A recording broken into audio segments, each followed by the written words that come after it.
Hello, and welcome to the IMS Insights Podcast. I'm your host, Adam Bloomberg. Today, we're speaking with IMS elite expert Terry Livingston about the role of chemical engineers in manufacturing, early case development, teaching concepts to juries, and virtual depositions. Terry Livingston is a chemical engineer with more than 20 years of experience in chemical plant design and operations. He has experience in oil and gas refineries, including the design of chemical and petrochemical manufacturing facilities. Terry's experience also includes the storage and handling of chemicals, process safety management, and process control failure. Terry, thank you for joining us today. I wanted to start with a little bit about your background. You're an expert in chemical engineering with over 20 years of experience. Why don't you explain what a chemical engineer does? Technically, a chemical engineer applies chemistry and mathematics to manufacturing processes to take a material that's not as valuable and turn it into something that's more valuable. In a layman's way to say it, we take things and make them better. We make products that are useful for modern life. Your work includes plant design, operations, standard of care. Can you give us a little more information on that? My career has largely centered around manufacturing continuous and batch processes to make intermediate materials, some consumer goods, and some pharmaceuticals, for example, that go into both the wholesale and the retail market. So it is largely focused on manufacturing, although chemical engineers do many other things, such as applied research, as in electronics manufacturing, even space-age materials. It's a very diverse, broad field, but mine mainly has focused on manufacturing. How does one become interested in pursuing a career in chemical engineering? For me, it started with a love of chemistry and mathematics. And my father was a first-generation engineer, so that also helped to inspire me in that direction. The technical side of school really interested me. I think when the teacher would start talking about haiku and onomatopoeia, I think my eyes would gloss over. But to be able to take a problem and solve it, that was intriguing. And now engineering runs in the family. I'm guessing your father was one of your first mentors, teaching you and guiding you in your career development. And I'm sure there were others along the way. But how important do you think mentors are in career development? It's important to look at role models and mentors. One, for example, my very first job in a chemical plant was in 1982. And I reported to a World War II soldier. He had been a foot soldier. He'd been shot in the war. And his approach to management really helped me because he was very direct and he laid out very clearly what he expected. And there was no gray area about what he expected. And he, I think, helped formulate me to understand that it's important to show up, to produce, to deliver for whatever client we're working for. And, he, as an example of a role model, of course, my father, several of professors in college, like Dr. April at the University of Alabama, for example, in heat transfer. My approach to role models and mentors has been, and really for everyone, I look at people and I try to draw out the best characteristics and aspects and to apply those to my life. We can learn something from just about everyone to look at their strengths. When I talk to someone in this field, what do they really do well? How do they do it? And how can I adopt that? And so I try to, from everyone that I meet, I try to look at what they do well and to use that in my own career. So let's jump forward a little bit. You've been working in the industry for more than 2 decades. Outside of the work with plant design and operations, how did you get your start working as an expert witness in this field? There were a few opportunities here along the Gulf Coast, and I was actually contacted through IMS in Pensacola and given the opportunity to look at these cases. The first one was actually an environmental case involving groundwater, and worked diligently in that case. We had a favorable result for the client, and I think some good feedback occurred, and that just led to a few more phone calls. And most of the work that I do is through the firm IMS in Pensacola. Occasionally, I will get a call from someone not associated with them, but that's pretty rare. In IP cases, there's always a complicated concept that needs to be explained. Can you talk a little bit about your involvement early in a case and really in the development of the case with your specialty? Depending on the complexity of the case material, I may come in very early because sometimes there are materials that the attorneys struggle to get their arms around.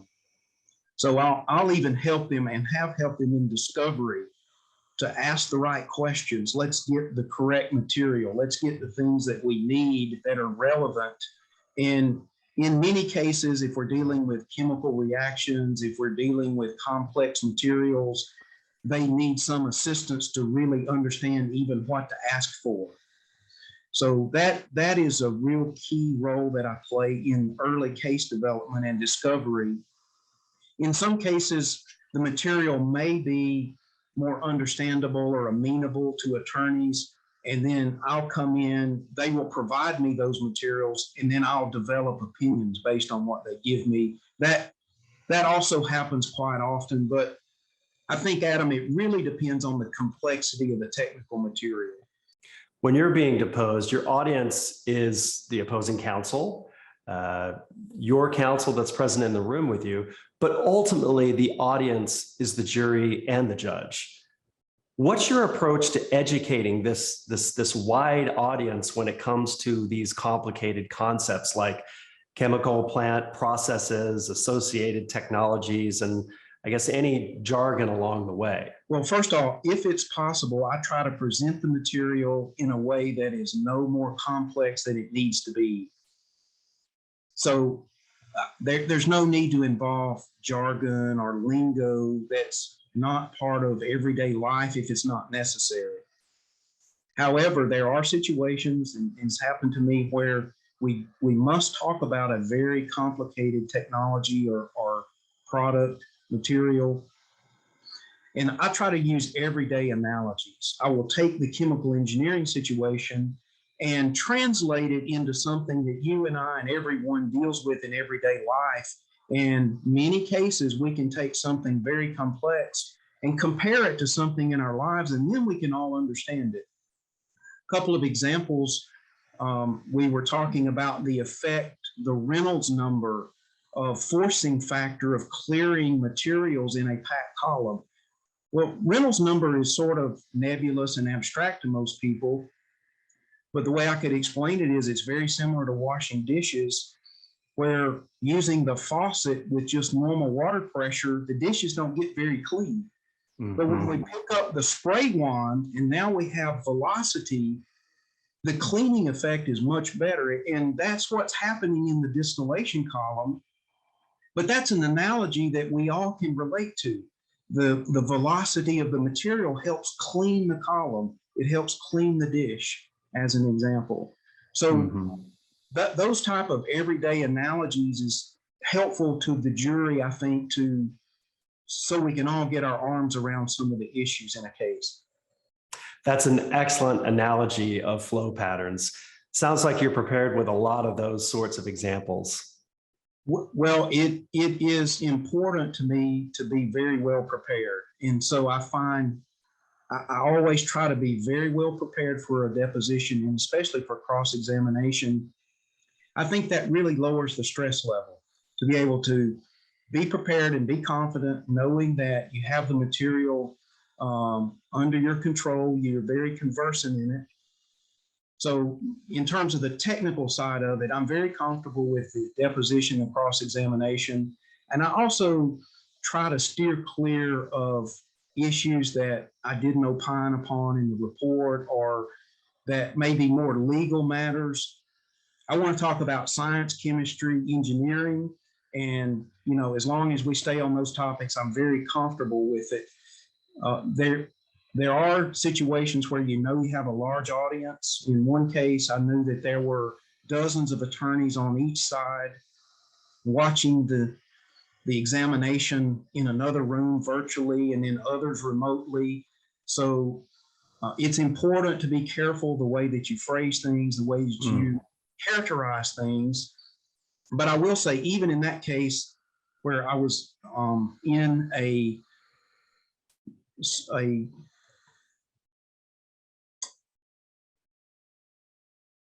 in that case where I was in a very important and challenging environment, that I was also very careful to avoid the way that I phrase things. And the attorney afterwards, I asked one of them, how would you characterize my testimony?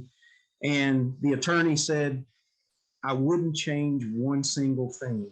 And I was only supposed to testify for 2.5 hours. It was 11 hours on the stand. Oh boy. I wouldn't change one single thing. So that's a credit, I think, to being well prepared. Anytime you're going to give a deposition or be examined or cross-examined, there's no substitute for preparation. You've brought up some fantastic analogies that I, as a viewer, have been able to really paint a picture in my mind pretty easily. Just curious, during the pandemic, did you approach depositions any differently when explaining these sorts of concepts? No, the preparation is the same level of commitment, the same level of involvement. I will say virtual depositions tend to be, in my experience, a little more clunky because the documents have to be retrieved, they have to be shared virtually. Yeah. Whereas in a live setting, they're usually pre-prepared in books, and you simply get handed a package of documents or an exhibit, for example. So I think the live testimony is easier on everyone to facilitate, but the actual technical structure is the same. So I know you had a case that went to trial last year. When you're testifying in court, what's your strategy for preparing for a cross-examination? I want to be as accurate as possible. I want to be as clear as possible. And I want to choose my words carefully so that I present the case material in the proper way. And I tended to make it less about me. I didn't focus on myself. I really focused on the hearers and what they needed to hear. And I wanted to convey that clearly. I wanted to facilitate them. I want to help them understand the case material. And so, maybe for the first few seconds or whatever, you have a little bit of anxiety, but it quickly goes away when you realize you have a job to do. And let's do it to the best of our ability to benefit those who have a very important decision to make. And that's my focus. So when you're teaching chemical engineering to a jury, because it's a wide audience here, do you approach it kind of like a high school science class environment? I think you have to be cognizant of the audience, and you have to be aware. For example, I can be in a room full of attorneys and they start talking about case law and this plaintiff versus this defendant and so I've never studied it. I don't understand it. And I realize the shoe can be on the other foot. Most people haven't studied chemical engineering. So my job is to take case material and help convey it in an accurate way that tells the right story and that's defendable, that's legitimate, that's justifiable. Thank you to Terry Livingston for speaking with us today. At IMS, we're trusted to deliver consulting services to the most influential global law firms, early with pre-suit and investigation services, then in litigation during discovery, arbitration, and trial. It's been our privilege to serve our clients on more than 20,000 cases and over 2,000 trials. Be sure to subscribe to our podcast and join us next time on the IMS Insights podcast.